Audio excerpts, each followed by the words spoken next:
Ako pa si Erlyn Labulig, ina ni Sajid Bulig.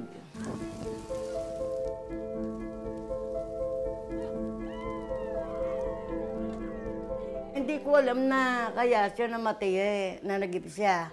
Hindi, wala sa hinagap namin yung magkakaganon Ay si Sajid daw, hindi siya tumalon. Nakakita siya siguro ng mga sasagipin, tinulungan niya. Kaya siguro nakukuha ko yun naisip ko yun na kaya siya maraming tama sa katawan. 20 years na din tong rebuldong to. Oo, siyempre natutuwa ako. At least nakikita ko siya araw-araw. Kahit na hindi totoo, rebulto, nakikita ko may rebulto siya, di ba?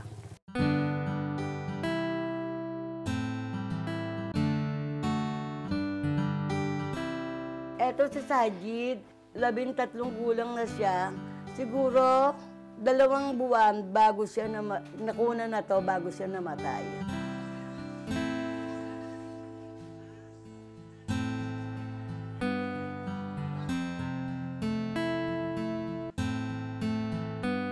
Siguro mahigit 30.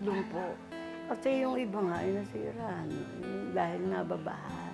Halo ang kuwang ko nagagalak, nalulungkot. Pero nakaraan na yung lungkot wala na tayong magagawa doon. Siyempre magagalak ka dahil bata pa siya, sa edad niyang gano'n, hindi natin maisipan, nagagawa siya ng gano'ng kabayanihan. Natutuwa ako kasi at least mayroong namatay siya na may kabuluhan.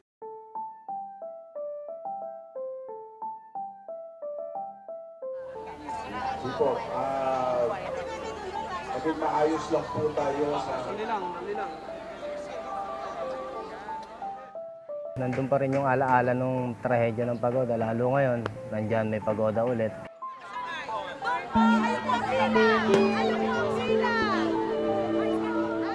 Malungkot, parang hindi matanggap. Siyempre masakit sa kalooban. Para sa isang anak at isang magulang mong mawawala. Isang kapatid sa isang magulang.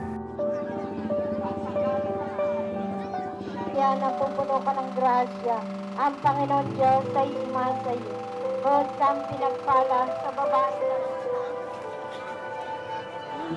sandaling katahimikan para po sa ating mga pansariling kahilingan.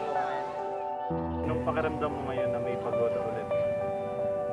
Masaya, okay naman sa akin kasi ibinabalik nila yung saya ng Bukawi. Ang nihiling ko lang, wag na ulit mangyari sa ibang pagkakataon. Sana wag nang mangyari yung gano'n. Del Rosario Rosalina, Del Rosario Rowena, De la Cruz Ami, De la Cruz Anastasia, De la Cruz Brownie, De la Cruz Elenita,